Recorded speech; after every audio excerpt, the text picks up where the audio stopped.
Isaac Tiakpe, bonjour. Bonjour, monsieur Alphonse Ken.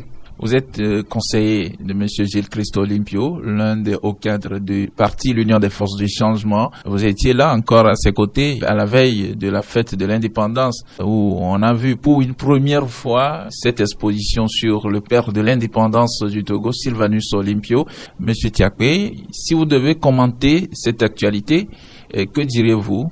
Écoutez, nous sommes heureux de constater que pour une première fois, les autorités togolaises, à l'initiative de l'ambassade des États-Unis d'Amérique, ont accepté de réintégrer, dans un premier temps, dans une première démarche, la mémoire de Sylvanus Olympio dans notre histoire. Il s'agit simplement de montrer qu'en ces débuts des années 60, l'Afrique disposait de personnalités emblématiques qui avaient une vision pour le continent, en particulier pour le Togo, une vision économique, politique et sociale très nette. Et nous en sommes d'autant plus fiers que nous, en tant que UFC, nous réclamons de cet héritage des pères de l'indépendance. Nous ne pouvons qu'approuver cette première initiative des Américains que le gouvernement togolais, dans un effort, a accepté de voir sa réalisation. Mais c'est quand même discutable quand, pour le père de l'indépendance, ce soit les Américains qui nous rappellent la mémoire d'un si grand homme, sachant bien que vous êtes au gouvernement et que cette initiative ne vienne pas du gouvernement. Non, si vous êtes attentif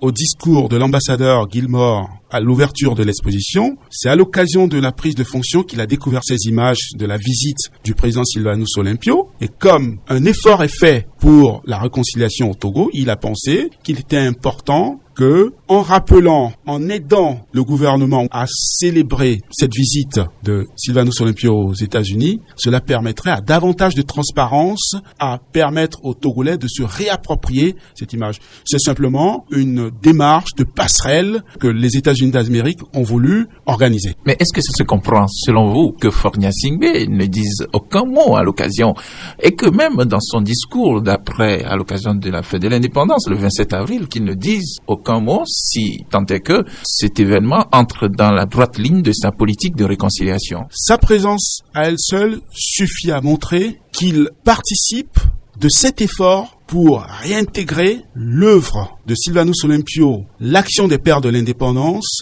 dans notre mémoire collective. Il s'agit, selon les recommandations de la CVJR, de redonner à toutes les figures qui ont marqué notre histoire, surtout les pères de l'indépendance, la place réelle qu'ils occupent dans notre histoire. Et je pense que c'est un début. Cela permettra par la suite, avec la réouverture des archives, que nous n'ayons plus peur d'affronter notre histoire, que nous affrontons notre histoire, que nous apprenons à penser nos blessures pour aller de l'avant. Et ainsi que le disait monsieur Gilles Christo Olympio dans son discours, il s'agit pour les politiques de faire en sorte que le passé soit transposé dans le présent en vue d'un futur démocratique.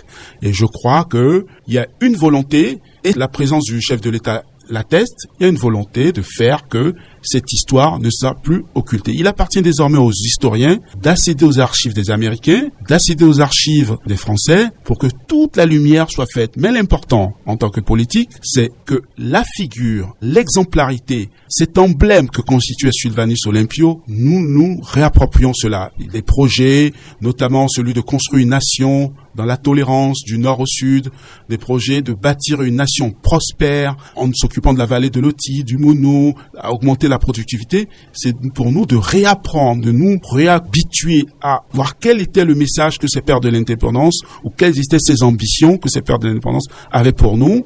Et c'est utile, cette exposition n'est qu'un premier début. Vous ferez quoi après? L'exposition court jusqu'à la fin presque du mois de mai. Et vous ferez quoi au niveau de l'UFC après, puisque vous réclamez cette légitimité de la continuité des actions de Sylvanus Olympio? Écoutez, dans un premier temps, nous invitons les populations à aller visiter cette exposition. Et ce que nous ferons dans le présent, c'est de continuer ce que nous avons entrepris en approchant le parti au pouvoir unir, c'est de continuer par leur rappeler la nécessité qu'il y a que des réformes se fassent dans ce pays, la nécessité qu'il y a que la prospérité soit partagée équitablement pour tous, la nécessité que les Togolais du nord au sud vivent dans la quiétude, la paix, la tolérance et en s'acceptant. Et c'est cela notre position, avec beaucoup de patience, d'efforts, de pédagogie, en acceptant le risque parfois d'être incompris. C'est cela qui nous pousse et qui nous donne encore la conviction qu'à terme nous aurons raison, qui nous pousse à exercer une vigilance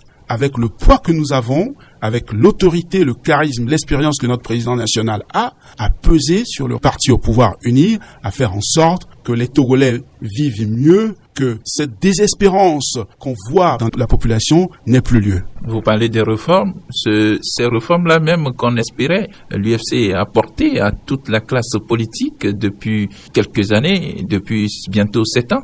Parce qu'il y a des positions fortes, il y a des postures, il y a des cristallisations, et je pense qu'il est important que une bonne volonté de chacun, de la disposition des compromis, et c'est ce que nous essayons de faire en étant des hommes de bonne volonté, en essayant d'établir des passerelles entre les uns et les autres, pour qu'on arrive à ces réformes qui ne soient pas comprises comme dans un esprit de revanche ou dans un esprit d'exclusion, et c'est ça que nous essayons de faire. Et nous partons d'une situation cristallisée difficile, et ce n'est pas facile, donc nous nous efforçons quotidiennement, en dialoguant avec le parti au pouvoir, nous nous efforçons de les amener à comprendre qu'il y a nécessité, urgence que ces réformes se fassent. Et surtout que le peuple ait voix au chapitre.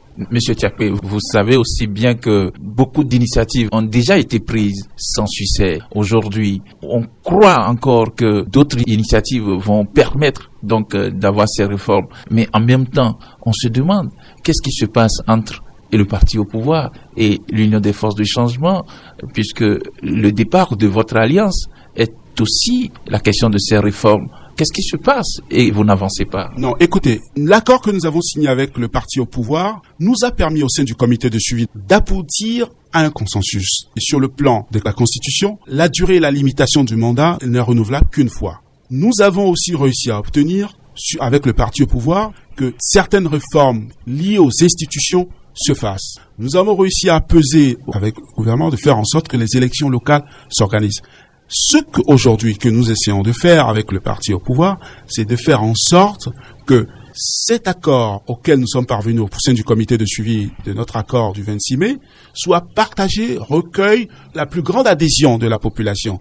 Or, ce qu'il se passe aujourd'hui, c'est qu'une frange de l'opposition est dans une position de rejet systématique qui, elle, semble ne pas permettre d'arriver à un accord. C'est pas l'opposition qui a rejeté les dernières propositions de réforme à l'Assemblée nationale? Oui, mais parce que les amendements qui étaient apportés étaient personnalisés et ces amendements ne permettaient pas d'obtenir un accord. Donc aujourd'hui, ce qu'il faut, c'est que si la voie parlementaire, si la voie législative est difficile, en posant les bonnes questions, il faudrait songer à ce moment que le peuple ait voix au chapitre dans cette question. Puisqu'on est à une situation où, à chaque fois qu'une proposition est faite, cette proposition ne recueille pas l'avis. Et la classe politique, dans son ensemble, n'arrête pas de s'opposer sur le comment nous allons vivre ensemble et quelle est l'architecture politique constitutionnelle forte, stable et pérenne que nous voulons pour ce pays. Un référendum, pour dire clair. Pourquoi pas, mais en posant les bonnes questions. Monsieur Isaac Tchakpé, merci. Je vous remercie.